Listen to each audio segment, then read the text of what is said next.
안녕하세요. 컬러 엄마 이채연입니다. 오늘 제게 온 사연이 있는데 오랜만에 사연 한번 읽어드리도록 하겠습니다. 컬러맘님 안녕하세요. 어릴 적 엄마는 돈 버느라 매일 바쁘셔서 아빠와 오빠가 있는 집에서 늘 불안한 마음으로 엄마의 애정을 그리워하면서 자랐습니다. 결혼 후 남편 또한 사랑을 주지 않아서 저는 딸에게 집착하게 된 것 같아요. 이 부족한 엄마에게 실망을 주지 않기 위해서일까요? 딸은 외적으로 성공한 인생을 살고 있습니다. 하지만 딸이 어쩌다 친구들과 여행을 가서 집에 혼자 있을 때면 심장이 밖으로 튀어나오는 것처럼 뛰고 숨쉬기조차 어렵습니다.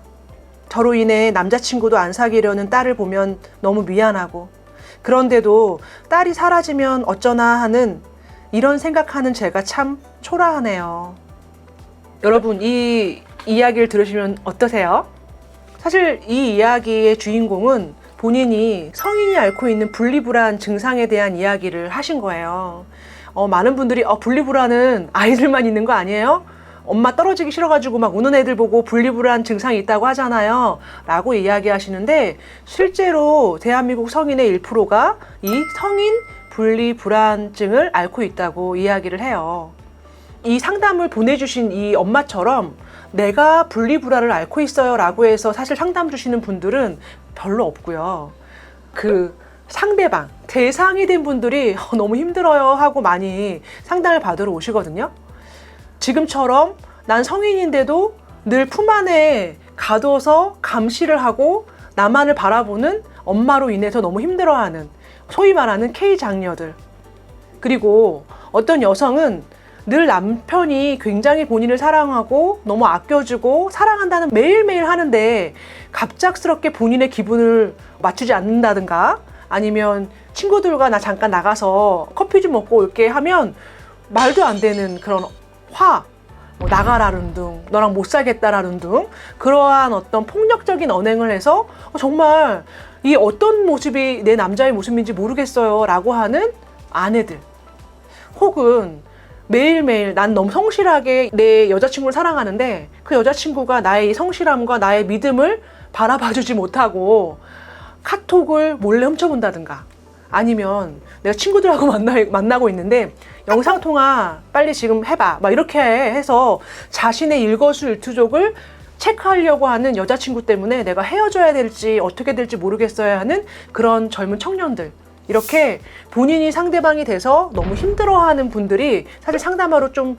자주 오시는 것 같아요. 제가 이런 분들에게 무슨 말씀을 하냐면 다들 그러거든요. 우리 엄마는 왜 그럴까요? 아니면 우리 남편은 왜 그럴까요? 아니면 내 여자친구는 왜 그럴까요? 라고 하는데, 저희가 인간을 한문으로 하면 사람인과 사이간을 쓰거든요. 그러니까 모든 인간의 관계는 사실은 그 사이가 중요한 것 같아요.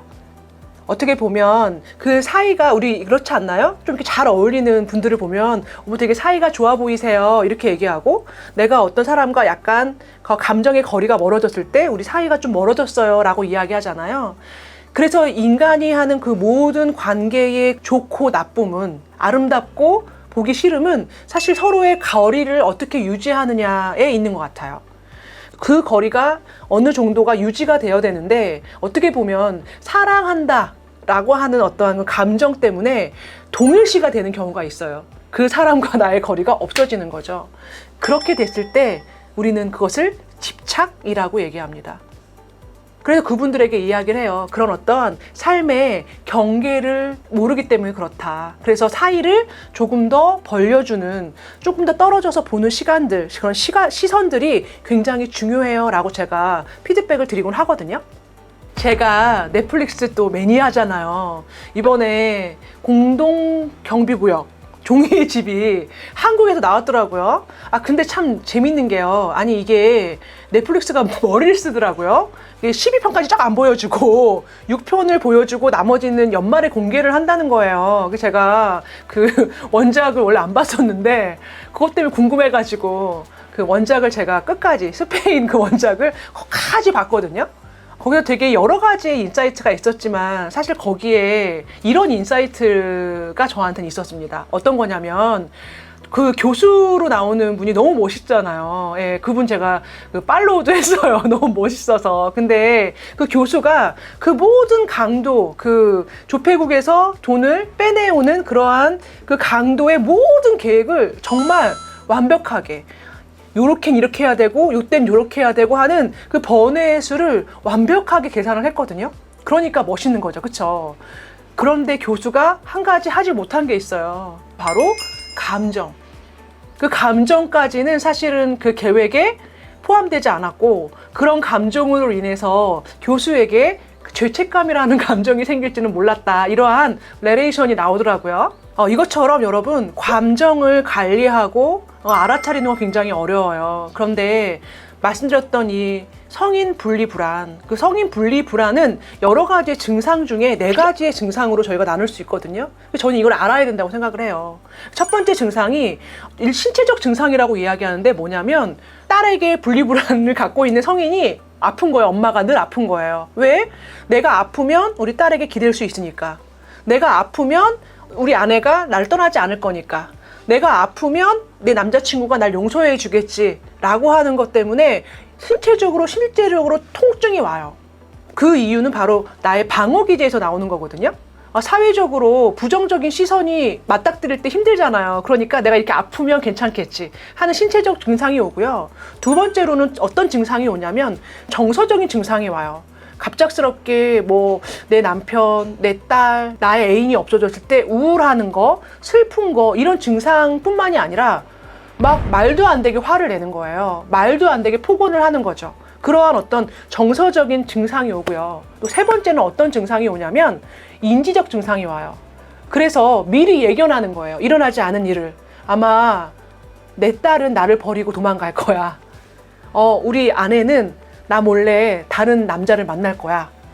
내 남자친구는 분명히 지금 다른 여자를 만나고 있어. 막 이런 어떤 말도 안 되는 것을 상상하고 그것을 현실화시키고 진짜 있는 일이라고 믿는 그러한 인지적 증상이 오거든요.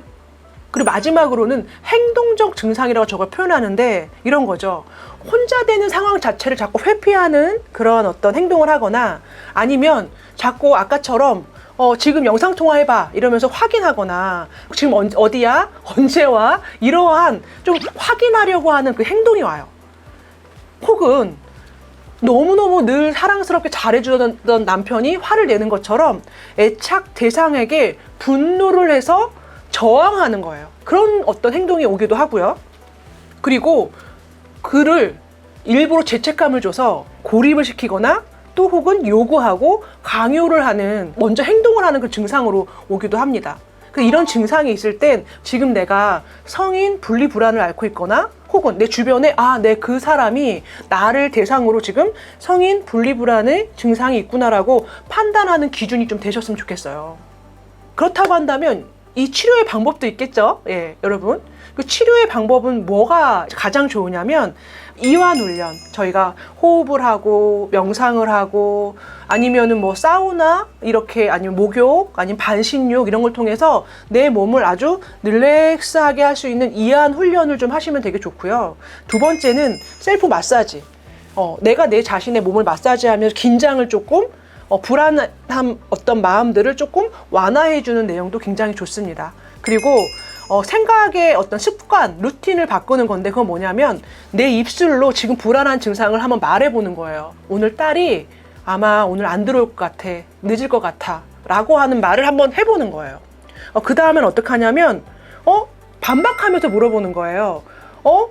아니야, 아까 분명히 딸이 8시까지 밥 먹고 온다고 했지? 내가 이야기하는 거는 나 혼자 생각하는 거잖아 라고 한번 말을 해보는 거예요. 그리고 마지막으로 합리적인 결과를 또 한번 이야기해 보는 거죠. 그래, 맞아, 우리 딸이 아까 나갈 때 8시에 들어온다고 했어. 그러니까 나는 기다리면 돼.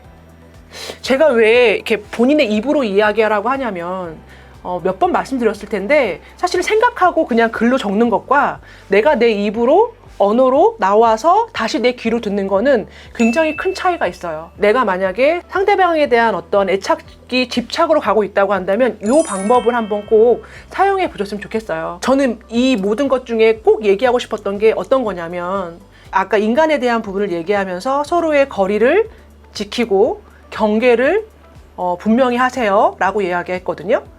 그러면서 제가 하고 싶은 말은 모든 상대방을 나의 욕망을 보상하려고 하는 그러한 대상으로만 본다고 한다면 절대 그 관계는 오래가거나 아름답게 지속될 수가 없어요. 그러니 내가 존중받고 싶은 것처럼 상대방도 존중해주고 일정 거리를 유지하면서 인간관계를 잘 살아갈 수 있는 방법을 꼭 터득하셨으면 좋겠습니다. 저희 PD님이 이 영상을 이렇게 같이 촬영하면서 말씀을 하시기를 본인이 얼마 전에 인간관계의 미학이라고 하는 수업을 들으면서 큰 깨달음을 얻으셨다는 거예요. 아름다운 인간관계는 이렇게 거리가 느슨했을 때 가장 아름답고 가장 편안한 관계라고 이야기하거든요. 여러분들 올 여름, 올 가을에 여러분들의 삶의 인간관계가 좀 느슨해지길 바랍니다.